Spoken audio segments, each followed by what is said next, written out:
Hello, welcome to the channel, welcome back to the channel. Today, you're joining me working on the F7. If you might remember, the last time I was out was convoying the park in August time, and on the way back up we lost the dip beam headlights. We came back with it, it was alright, we got home safe and sound, but it's been one of these things I need to fix. Today is the day I'm going to try and fix it. We've been through it, we checked the bulbs are okay. Fuse is okay for it. The switch, not sure on, but I'm going to go get another switch. I just need to have a go through it and see why the dip beam stopped working. Don't know why, but we'll figure it out. We'll figure it out together. Without further ado, let's get cracking. I need to knock the water off the roof of this thing as well. Yoop. Let's jump in. It's holding the wind pretty well. The reason why I'm going through the wagon today and trying to get the dip beam working is because I am taking the ERF to the North Tyne truck run next month, or in a week or two, on the 8th of December. I want something as a contingency plan, insurance plan for recovery. Touch wood. What can I touch? It's wood. That's wood under there. I'm 99% sure I'll be alright with it, but I'd rather have a backup plan.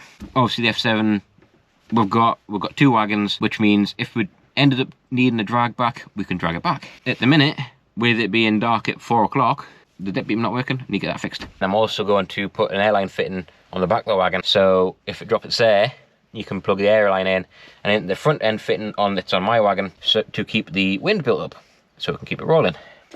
Volvo keys. So, full beam's working there, you can see that, but no dip beam.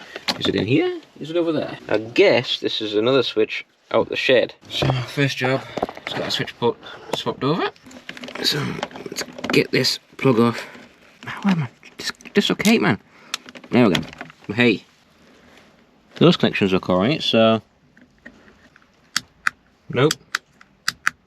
I know some of you guys will enjoy seeing the F7 back again, because some of you came from much earlier on than the ERF, and the F7 was my main wagon to play with. I know a lot of you like it. It is lovely, being like good old manual 4x4 8-speed. You can't go wrong. Nope. Yeah, have a look on the fuse box next to the fuse board. Maybe it's a relay gone or something. Yup. It's on the F7s. The fuse box is under here. There's a list of all the fuses. That's something I really like about this. The fact that we've got a list of all the fuses and the relays to look at just above you. That's handy. Dip beam 307, number 14. 307. It's a third row, 1, 2, 3, 4, 5 in. It's that one, it's got to be that one. Third row, 1, 2, 3. 1, 2, 3, 4, 5. So I need to bridge this. If I can bridge this, I may be able to tell us whether the thing's working. We've got this one. I don't know what this one is. This must be a spare one at the shed again. Let's try this one in. Ta-da! Relay went. Oh, well, that's a good diagnostics. Relay went. What I'm gonna do now is I'm gonna get a little toolbox together for this thing, for the little F7. I am going to get a pile of like relays, fuses, stuff like that. Put them in a little toolbox and I can live under the bed. Now, what I'm gonna do is I'm gonna take a fitting off one of the old airlines. I'm gonna fit an airline fitting, a normal PLC fitting, which is in my pocket, right here. That's the way up. That is going to go into there. If we have to recover anything, move anything, what we can do, or even if we need to put wind and tyres. Jump up here, turn that valve, with an airline on that, we've got wind, which makes life easy. So I've made this little contraption up. So I've got an adapter, which goes into the Fuji, which goes into a 90, which goes from quarter, I think it's quarter BSP, no 3/8 BSP to quarter BSP. And what I'm going to do now is I'm going to wind this into this union here. And the reason why I've gone for a 90 is because it means I've got space to put the airline on. Where's my spanner and tool? Where's my spanner and tool? Ooh, spanner and tool. Got the old trusty adjusty out because there's that many different sizes I need to use. Oh, that's spinning the whole bloody thing. I need to get two trusty adjusties. Hunky dory that, man. Just a little bit of finessing to do. And then just done. I've left it at that angle there. It might seem a bit daft, but there's method to me logic, madness, whatever. If I turn it up, all the crap can fall in at the top of it. If I have it that way, it falls off the bottom. It might get a little bit of crap in here, but I'll keep that sprayed with WD. And now all we have to do is plug an airline at that. Straight in. Hunky dory, that man. Easy peasy. And it also means we've got airline, if we carry an airline, a tyre window upper and tool on. Two jobs done. 2 good jobs done. Next job, I need to paint the banana straight bar. You can see why it's called banana straight bar. Or why I've called it the banana straight bar. Apparently Dad was dragging someone back with it many years ago when he was in a heavy recovery, and Dad turned and the man behind didn't turn. That's why it's a little bit bent and twisted, but I think you'd be a little bit twisted and warped if you were getting pulled by 20 ton and getting pushed by 20 or 30, 40 ton. There's a lot of force there. So I just want to make sure this works. So I've got the keys, and that's a battery box that I got given off a friend, subscriber. He's brought the grill in off his St Atkinson Stratos for us to repair, and he's brought that in as well for it. Thank you for that, Dan. That's a very nice thing for you to do. I'm gonna get started. Give us some heat.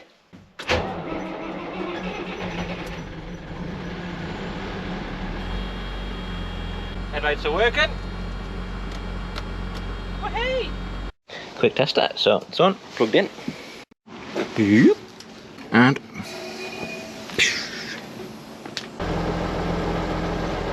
let's go check my wagon.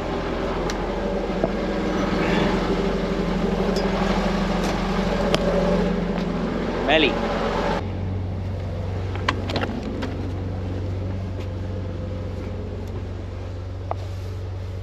Way aye. Look at that, man. Lovely. She's all aired up. This has all come off the F7, off that airline.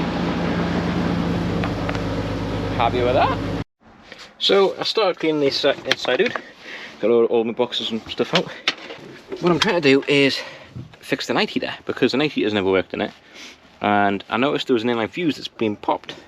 So it keeps blowing the 10 amp fuse from here, but if I unplug the actual night heater itself, it doesn't blow the fuse. So take the night heater out, see if there's any obvious shorts in there, see what happens.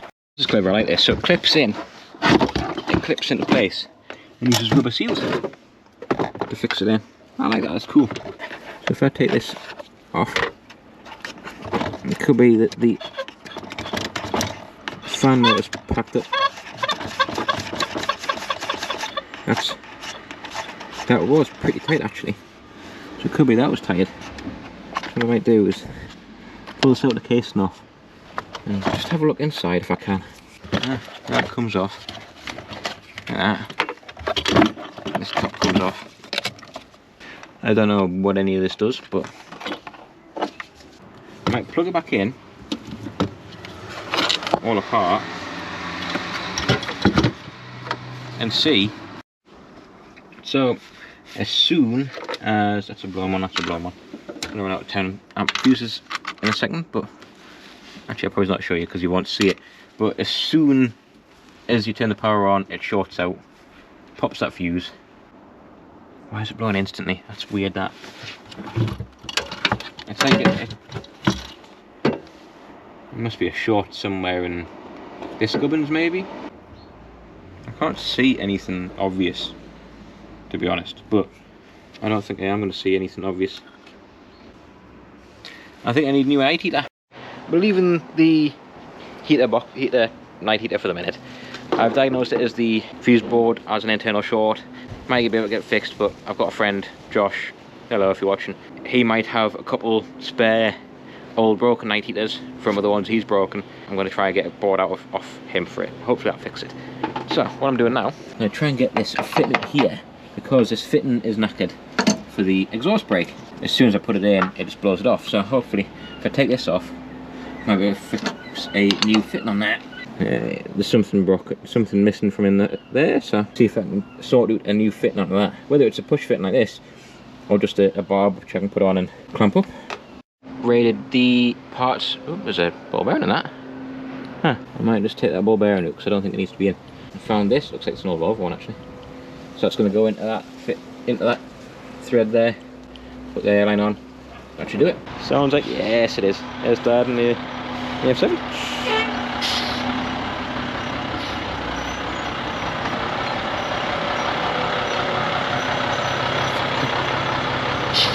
That's it in.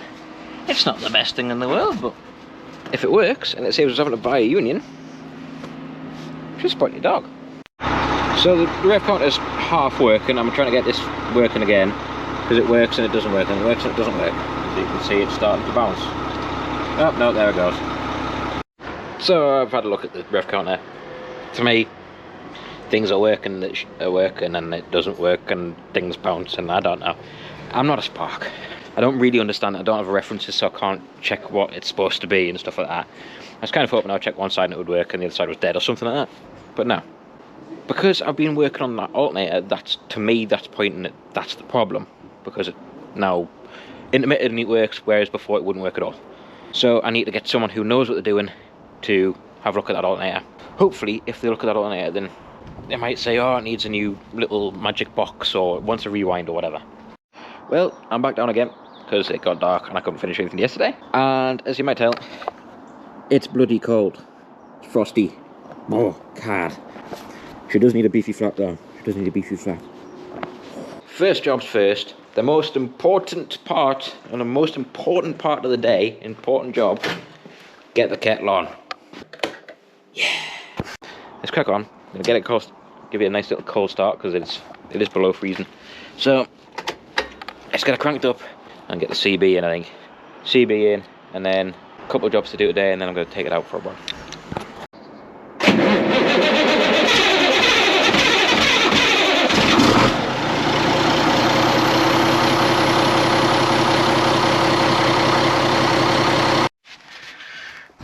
So CB is wired in.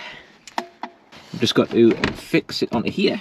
And I don't really want to be screwing any holes in my interior.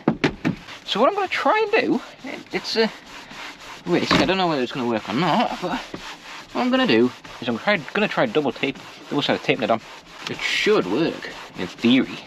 If it doesn't work, I'll do it properly. I'll make a bracket and screw it in or do something like that.